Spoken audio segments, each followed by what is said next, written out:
Shalom, selamat malam teman-teman. Hari ini pembahasan kita berjudul Senjata Peperangan Bersyukur. Ya, jadi ini menyambung sesi yang kemarin kelas opini 22 ya, mengenai bersyukur palsu. Nah, kali ini yang saya bahas mengenai bersyukur. Ternyata bersyukur adalah senjata peperangan. Nah, kita gali ya teman-teman ya. Oke. Ayatnya di Filipi 4, 6 sampai 8. Janganlah hendaknya kamu khawatir tentang apapun juga, tetapi nyatakanlah dalam segala hal keinginanmu kepada Allah dalam doa dan permohonan dengan ucapan syukur. 7. Damai sejahtera Allah yang melampaui segala akal akan memelihara hati dan pikiranmu dalam Kristus Yesus. 8. Jadi, akhirnya, saudara-saudara, semua yang benar, semua yang mulia, semua yang adil, semua yang suci, semua yang manis, semua yang sedap didengar, semua yang disebut kebajikan dan patut dipuji, pikirkanlah semuanya itu. Oke, ini 3 ayat luar biasa ya. Nah, jadi ini tidak bisa berdiri sendiri di ayat 6-nya. Yang saya kirain pertama bisa, saya ambil ayat 6. Ternyata tidak bisa. Ayat 6 itu gandeng dengan 7 dengan 8. Jadi ini satu pokok tidak boleh dipisahkan. Kalau dipisahkan kita bahas 6 aja, akhirnya ini akan mengembang, tidak mengerucut, mengembang nggak kena daripada daripada yang diberikan maksudnya itu ya. Nah, tetapi kalau 6, 7, 8 kita bahas berbarengan, ini jadi luar biasa.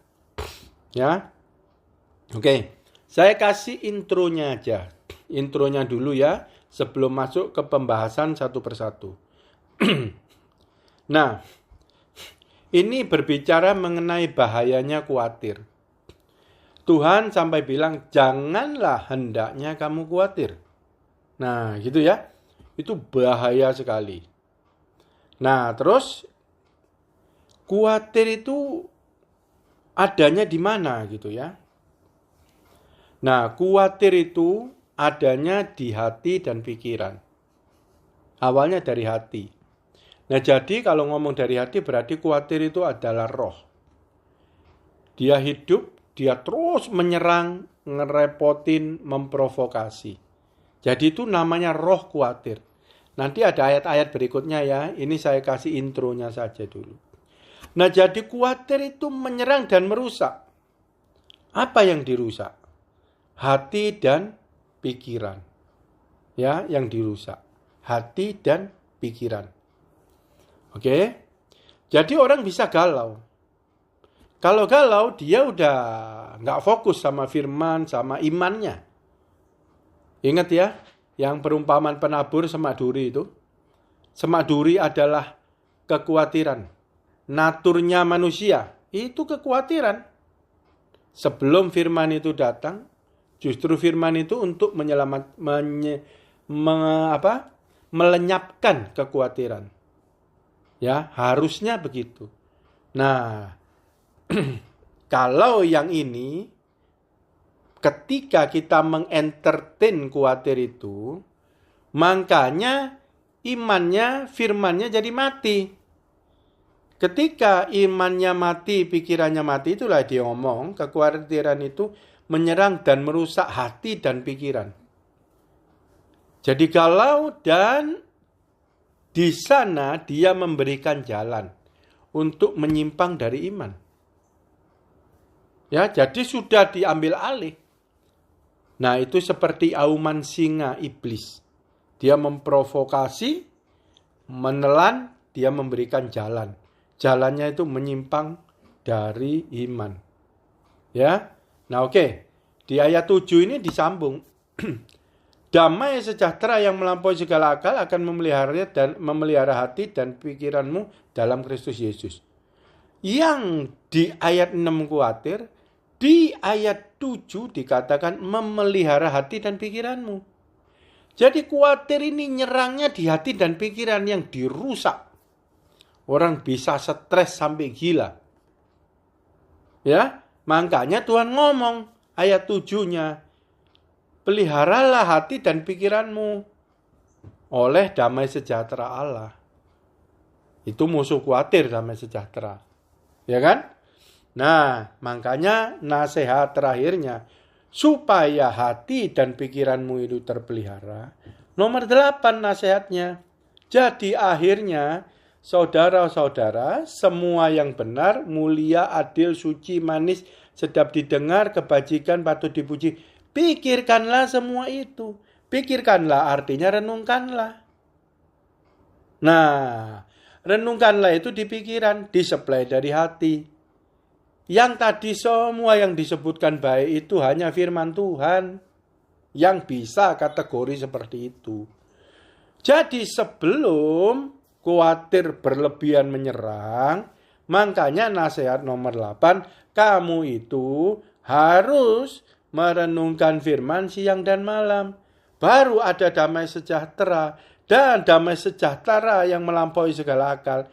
Itu yang memelihara hati dan pikiran kita. Jadi waktu kekhawatiran menyerang, kita ngomong, jangan hendaknya kamu khawatir. Kita mampu.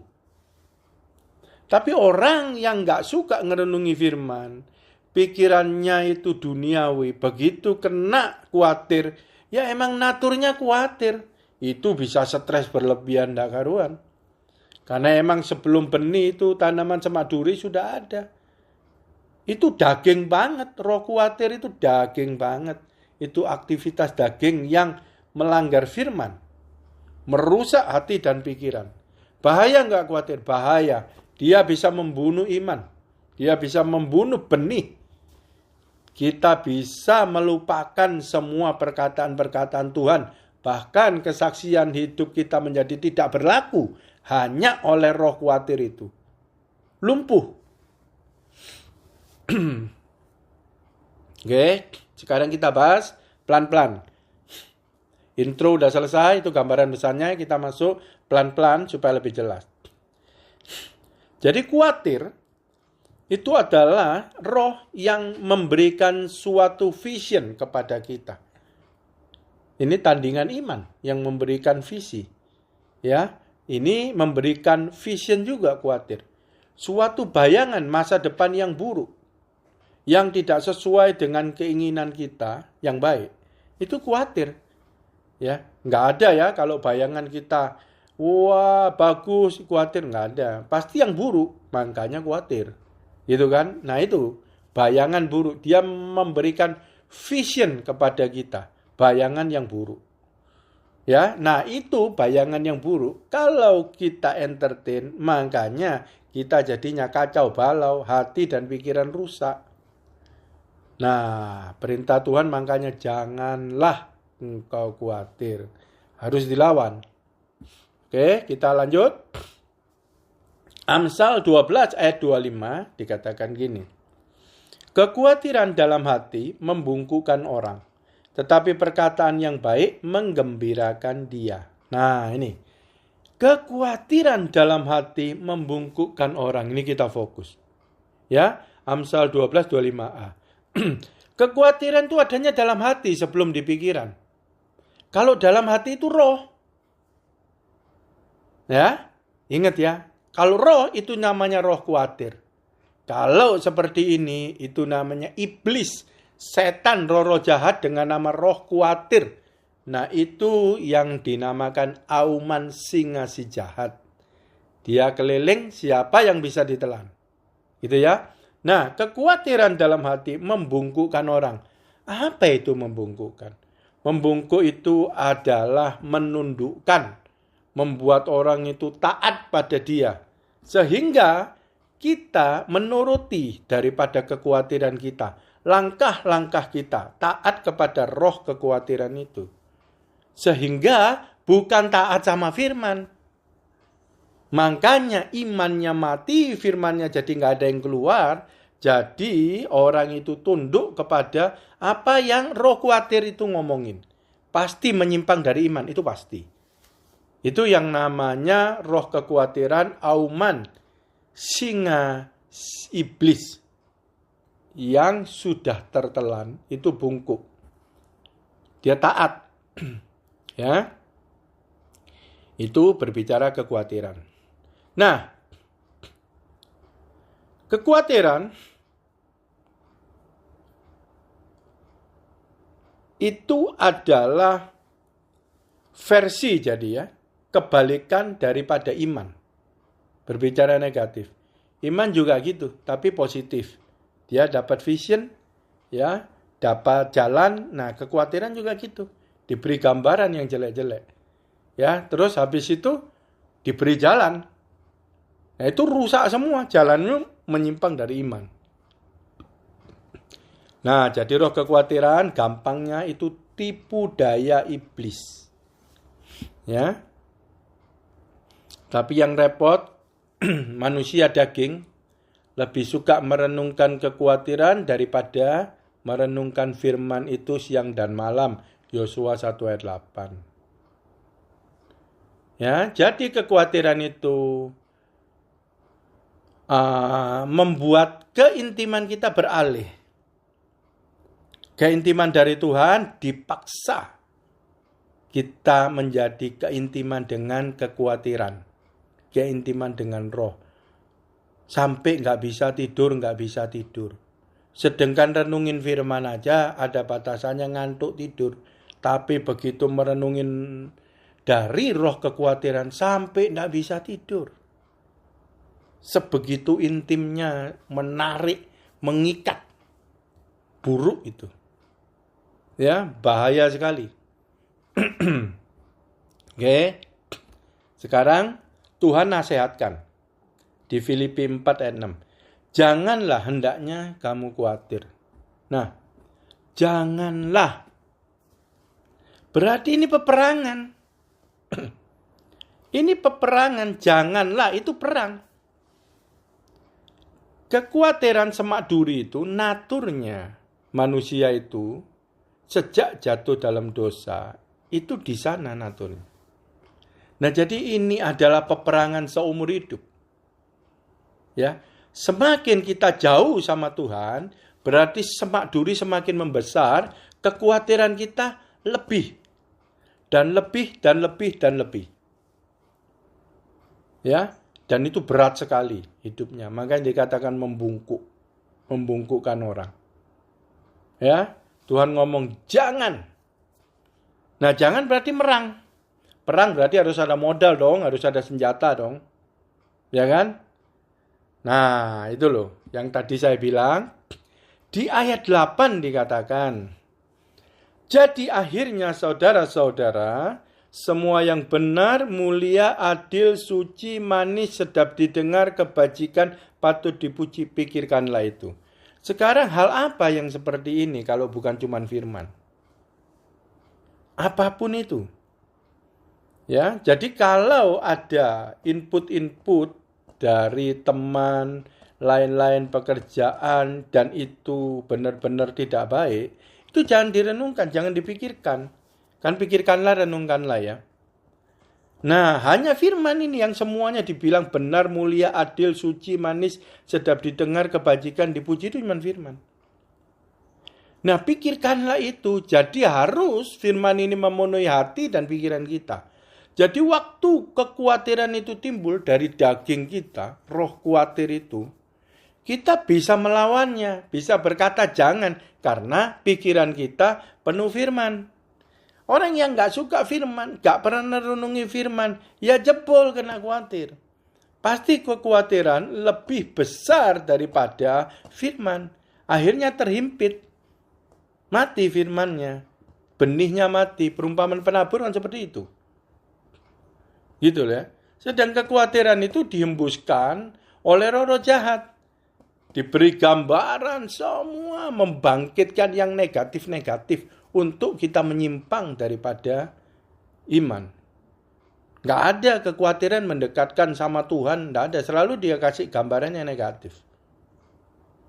Nah, yang penting setiap hari itu untuk menang terhadap kekhawatiran, nah itu pikiran kita, hati kita harus dipenuhi firman.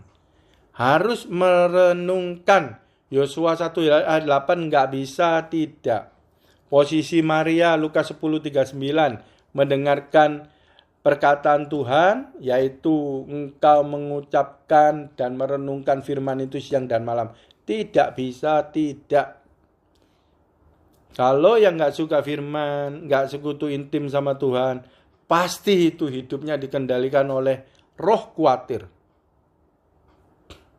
Ya. Nah, jadi jangan itu berarti peperangan. Nah, sekarang kita lihat. Peperangannya gimana sih? Nah, janganlah hendaknya kamu khawatir tentang apapun juga. Nah, dilanjutkan nih.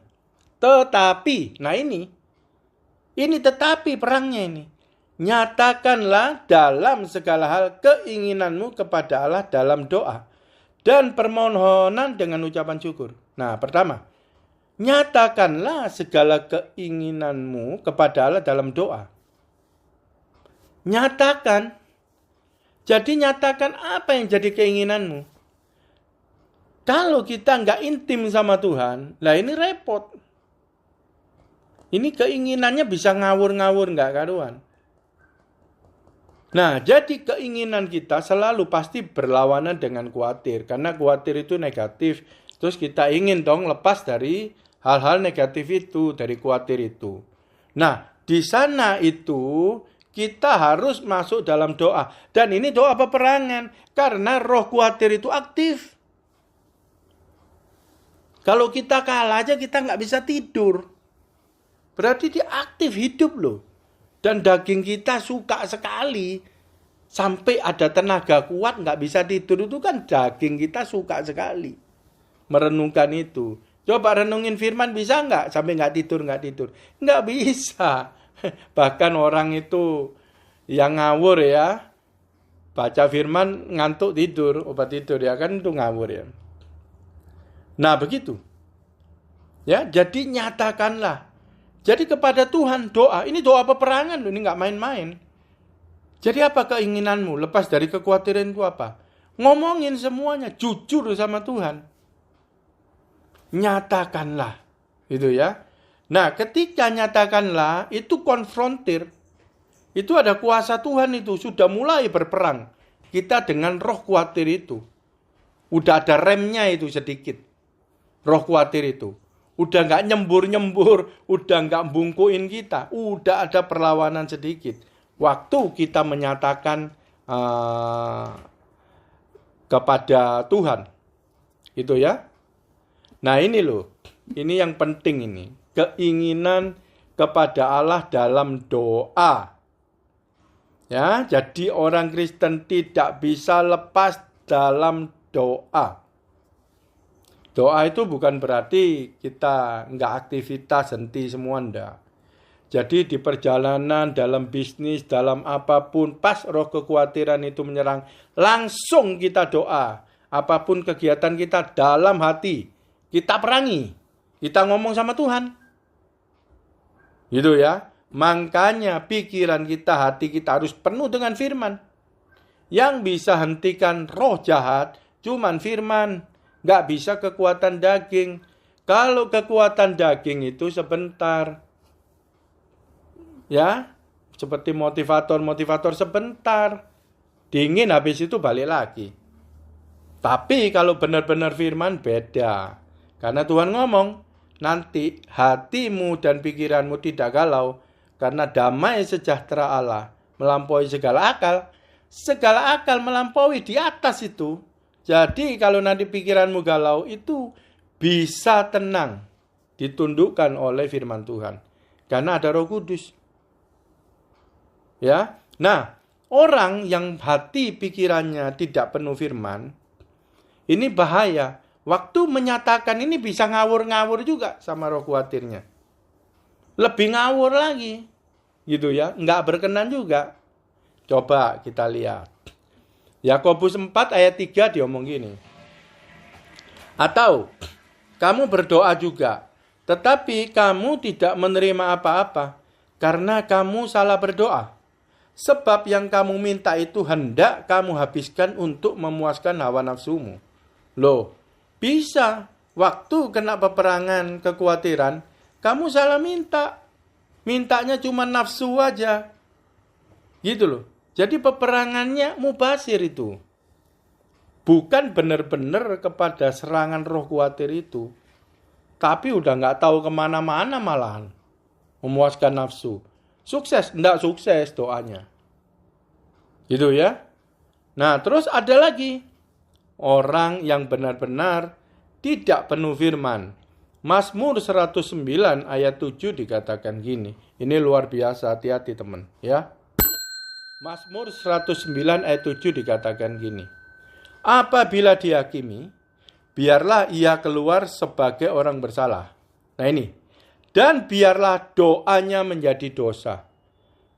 Ternyata ada loh. Doanya menjadi dosa itu ada loh. Kok doa malah bukan tambah baik, tambah doanya itu jadi dosa. Ini kan doa di luar kehendak Tuhan. Doa untuk memuaskan hawa nafsu, doa untuk kedagingan. Itu doanya menjadi dosa. Tambah banyak dosanya kalau doa. Nggak karuan. Jadi nggak efektif nantinya. Waktu di dalam peperangan dengan roh kekhawatiran itu nggak efektif. Karena nggak penuh firman, ngawur, nggak karuan. Gitu ya. Nggak bisa. Nah, terus doa peperangan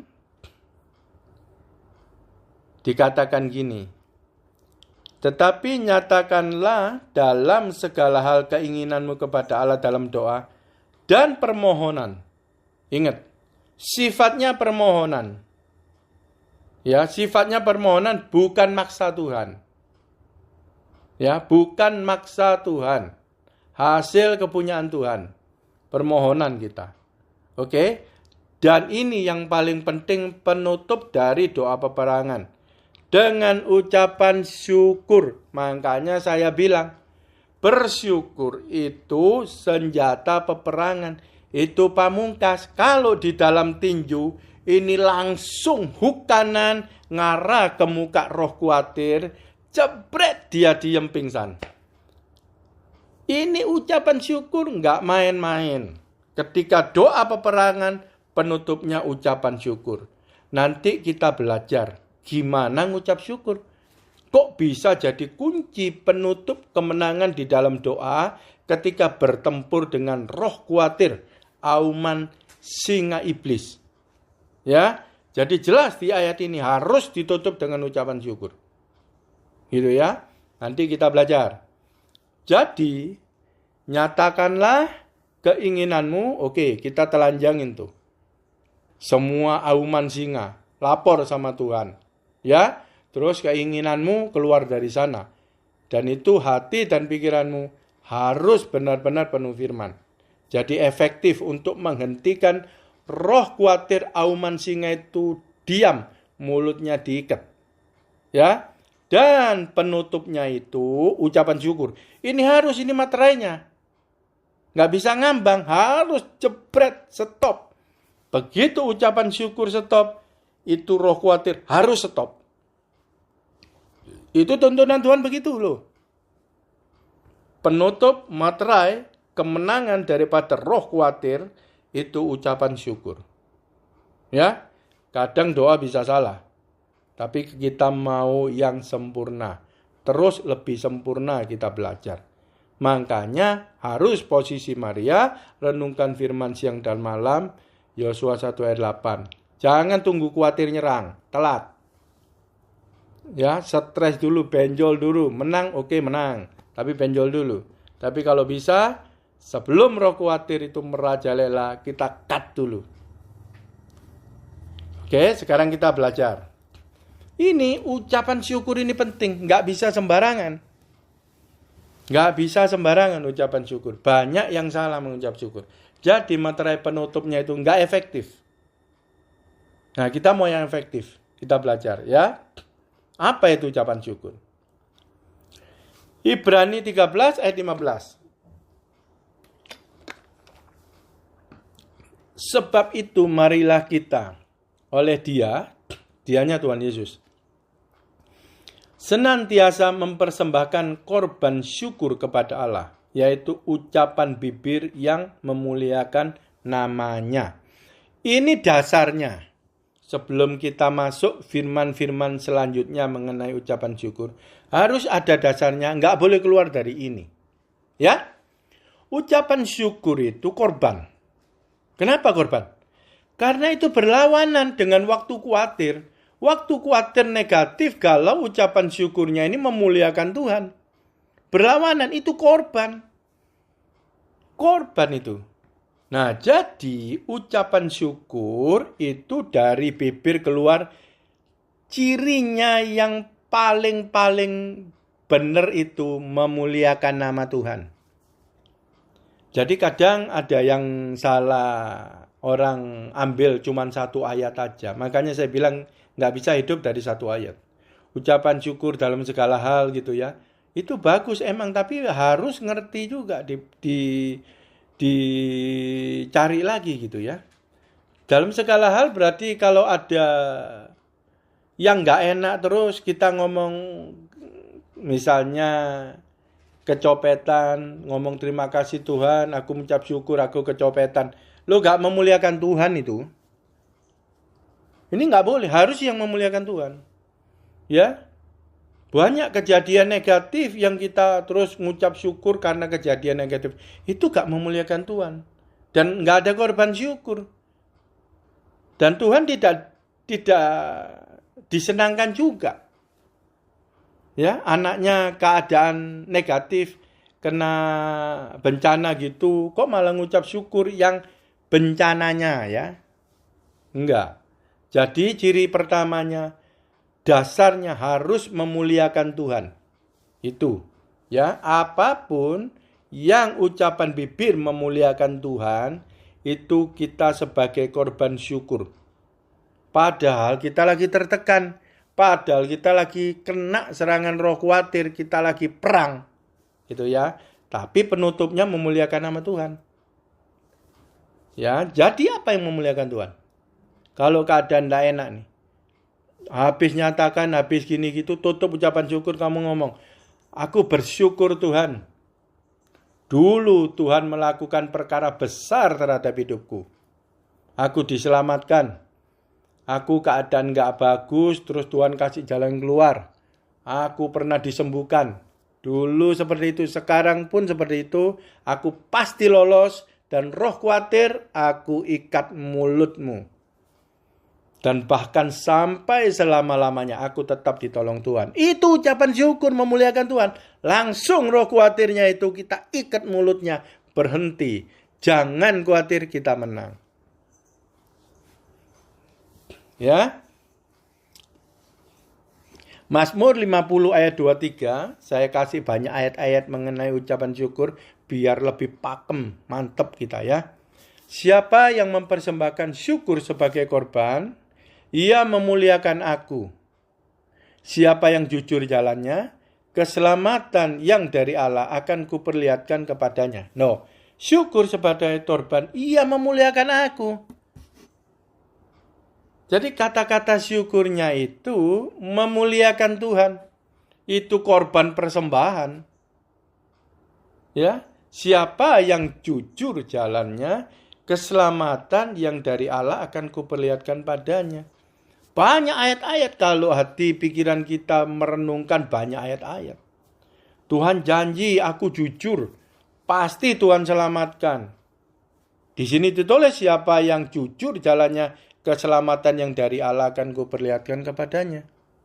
Ini ucapan syukur, nutup daripada roh kekhawatiran auman singa yang memprovokasi untuk keluar dari iman. Mematikan benih firman yang sudah kita terima.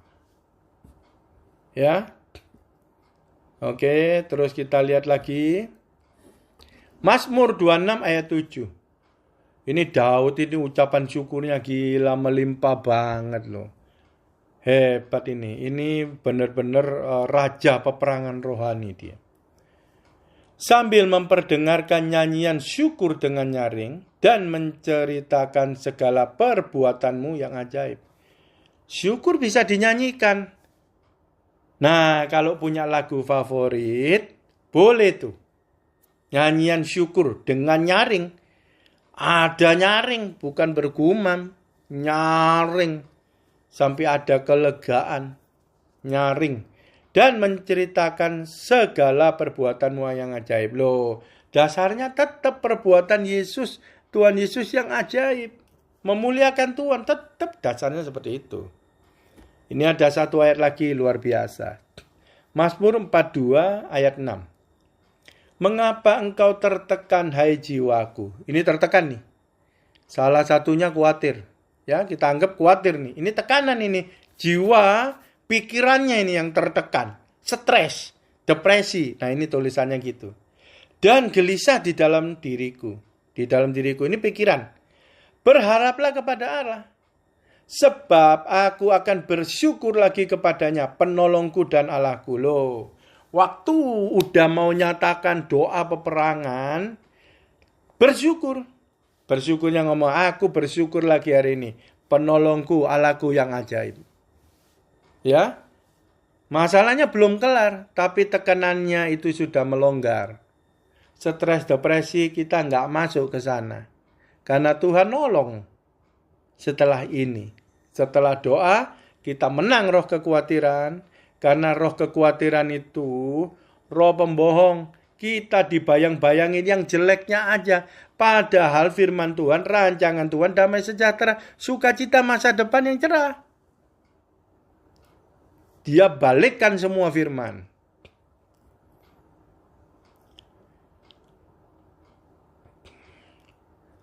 Oke, nah waktu kita bersyukur, kita ucapkan firman-firman kesaksian perbuatan Tuhan yang ajaib itu langsung mengcounter roh kekhawatiran mulutnya itu. Nah, itu roh Allah bekerja. Di 2 Korintus 3 ayat 17, sebab Tuhan adalah roh, di mana ada roh Allah, di situ ada kemerdekaan. Di mana ada roh Allah, di situ ada kemerdekaan.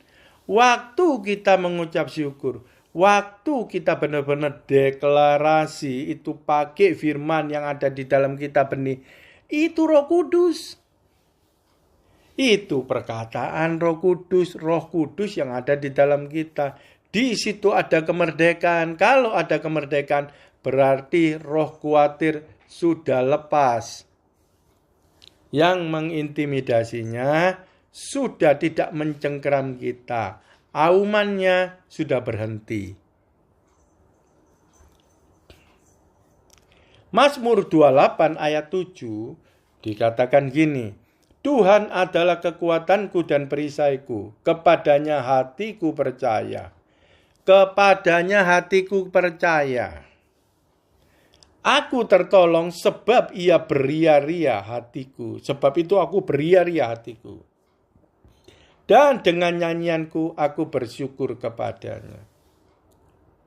Bersyukur itu landasannya, itu hatiku percaya. Ada iman. Kita pernah ada berjalan dengan Tuhan Yesus. Ada kesaksian firman dalam hidup kita. Itu percayanya paten. Jadi waktu bersyukur dengan landasan kita itu sudah mengalami firman, sudah perjumpaan pribadi dengan Tuhan, itu udah sah. Dan setan, roh kekhawatiran harus undur dari kita. Singa-singa harus diam. Itu hukumnya.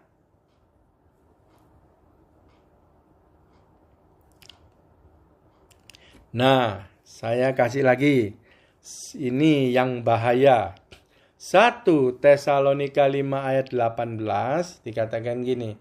Mengucap syukurlah dalam segala hal. Sebab itu yang dikehendaki Allah di dalam Kristus Yesus bagi kamu. Nah ini nggak bisa ditelan satu terus mengabaikan ayat-ayat yang lainnya. Mengucap syukur segala hal. Ini segala hal bisa positif, bisa negatif. Bisa enak, enggak enak juga. Tapi disuruh ngucap syukur. Kalau yang enak gampang. Lah kalau yang enggak enak gimana ngucap syukurnya? Ya toh? Dan di sini kita tetap harus belajar. Dalam keadaan enggak enak, kita bukan ngucap syukur sama enggak enaknya. Kita ngucap syukur sama pertolongan Tuhan. Karena yang enggak enak ini Tuhan bakal tolong. Kalau Tuhan bakal tolong, ada kesaksian satu dahsyat lagi dari hal yang enggak enak ini sekarang. Jadi bukan syukur atas hal yang enggak enaknya.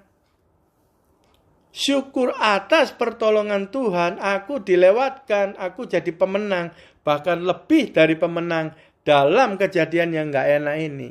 Dan ini jadi kesaksian hidupku. Lebih mantap lagi iman saya sama Tuhan. Aku mengucap syukur. Perangi lagi. Jadi bukan mengucap syukur terhadap negatifnya itu. Itu gak memuliakan Tuhan. Itu melanggar banyak firman di atas yang tadi saya sebutkan. Ya, kita gak bisa berdiri sendiri. Seperti 1 Tesalonika 5:18. Jadi nanti kita jadi self-pity, meratapi diri. Aku ngucap syukurlah ini keadaan gak enak, ini kehendak Tuhan, gini gitu. Terus gak mau melawan, gak mau keluar dari masalah itu. Gak mau menang dari pergumulan itu nantinya.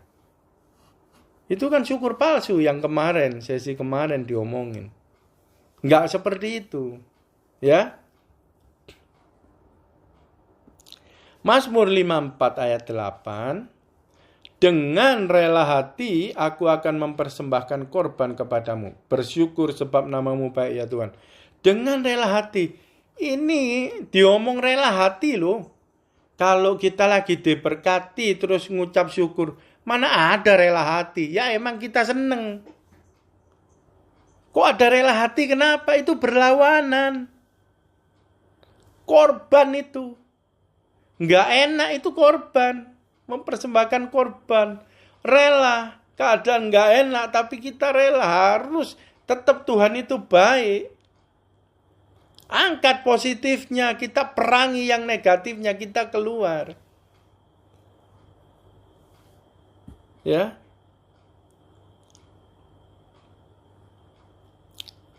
Nah, sekarang kita masuk. Itu tadi ucapan syukur tuh. Semua. Ya. Nah, sekarang kita masuk kepada yang memelihara hati dan pikiranmu dalam Kristus Yesus. Jadi Filipi 4 ayat 7 dikatakan gini. Damai sejahtera Allah yang melampaui segala akal akan memelihara hati dan pikiranmu dalam Kristus Yesus. Ayat 7 ini dikeluarkan karena Tuhan tahu. Ayat 6, roh khawatir kalau menyerang. Dia merusak hati dan pikiran kita. Yang dikasih firman, yang sudah hati dan pikirannya baik, sudah serupa dengan Kristus, mau dirusak. Ya, baik penuh, baik sedikit, baik itu berapa persen, pokoknya mau dirusak. Makanya Tuhan langsung nasihati.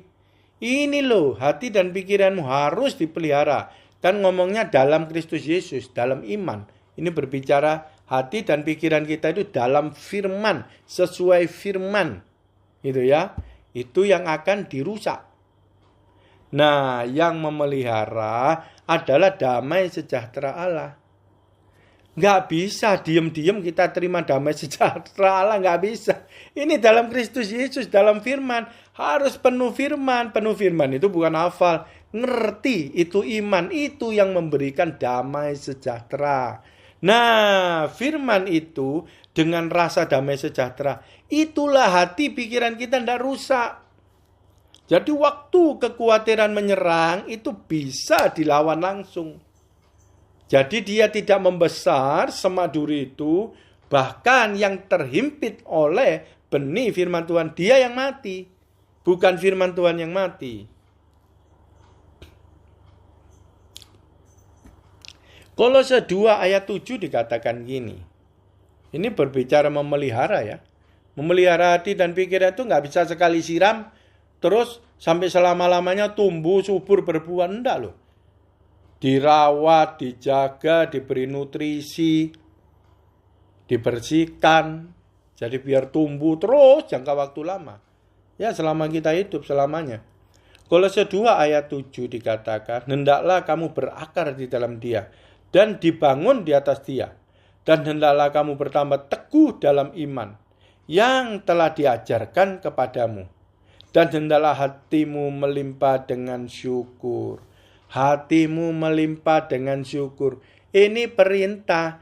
Ini tidak remeh firman-Nya. Waktu hatimu melimpah dengan ucapan syukur. Waktu kekhawatiran menyerang kita, doa nyatakan, kita langsung tutup ucapan syukur. Selesai roh khawatir.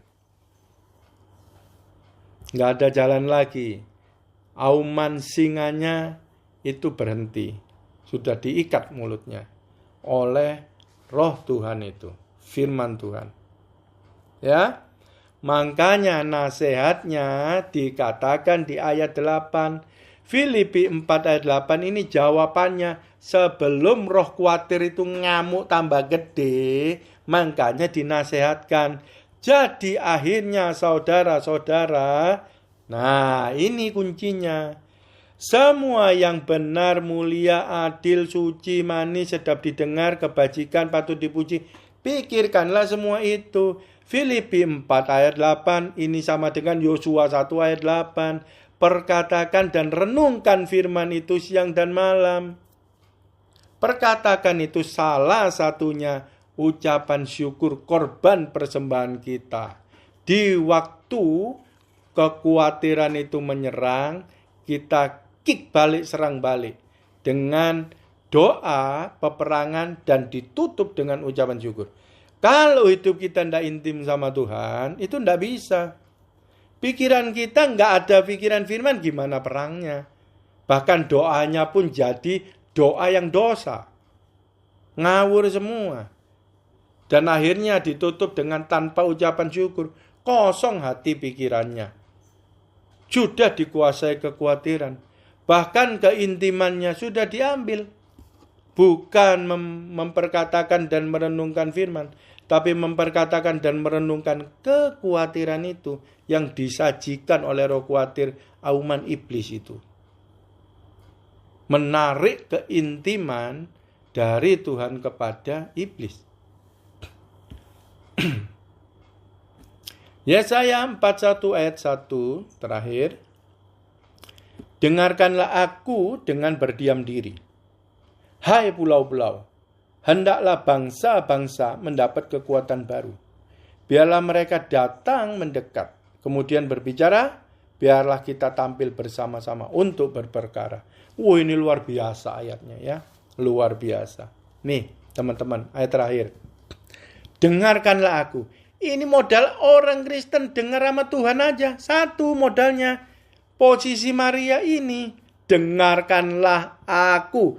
Nggak dengar Tuhan, nggak ada apa-apa, udah hidup mati aja. Manusia hidup tidak bisa dari roti saja. Setiap firman yang keluar dari mulut Tuhan. Ini dengarkan lagu, ini modal hidup.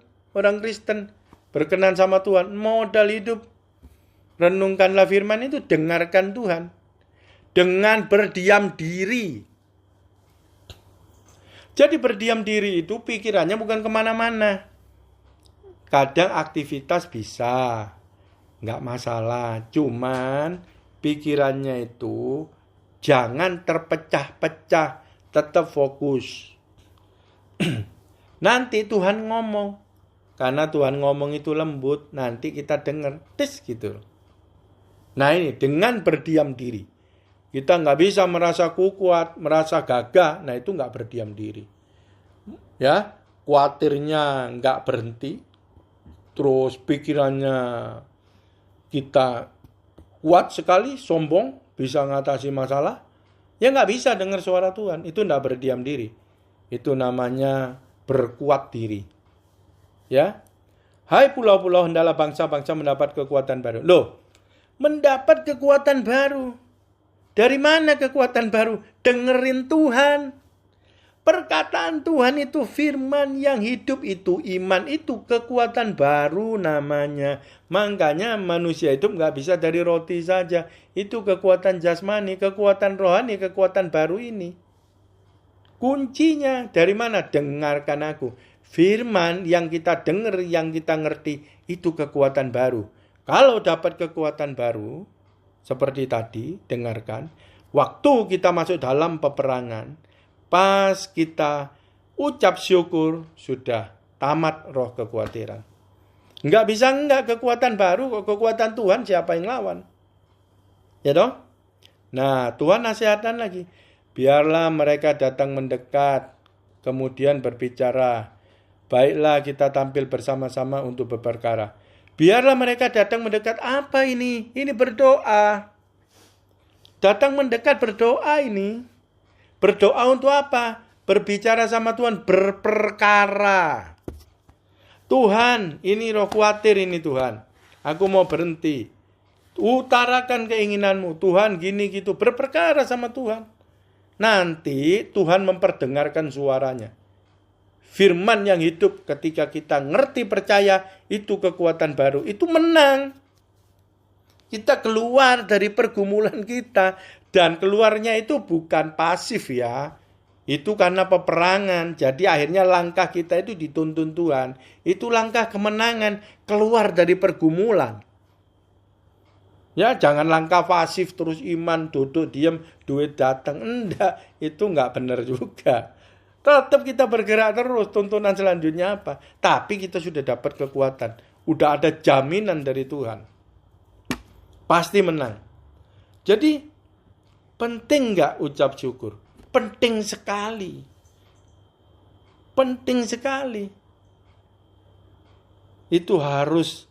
Sekarang saya juga disadarkan. Jadi setiap doa nanti peperangan apapun.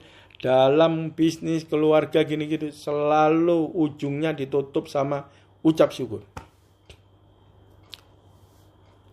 Penutup Kolose 4 ayat 2. Bertekunlah dalam doa.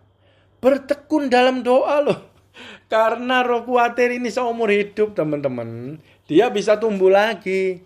Hari ini kita menang, besok dia bisa berjaya. Ketika kita nggak intim sama Tuhan, itu dunia masuk lagi, itu semak duri membesar lagi. Bisa berhenti doa? Nggak bisa. Harus bertekun. Peperangan ini seumur hidup. Ya, berjaga-jaga sambil mengucap syukur. Berjaga-jaga, waspada. Begitu ada kekhawatiran masuk, langsung berperkara sama Tuhan. Doa. Sambil ngucap syukur. Ini lagi diomong. Sambil ngucap syukur. Ini penting. Hampir di setiap doa-doa itu di terakhirnya ditulis sambil mengucap syukur.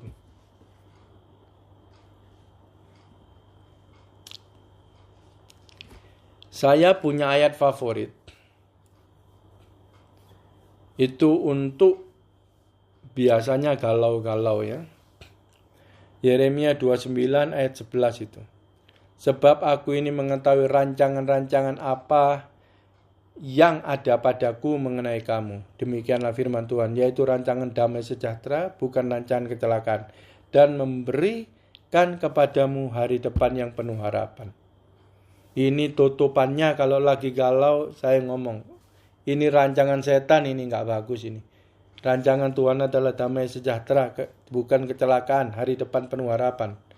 Jadi roh kekhawatiran rancangan buruk dari setan aku tolak dalam nama Tuhan Yesus. Aku mengucap syukur, Tuhan sudah berikan rancangan damai sejahtera, bukan kecelakaan. Hari depan penuh harapan dalam hidupku. Amin. Luar biasa kan? Luar biasa. Tuhan Yesus dahsyat.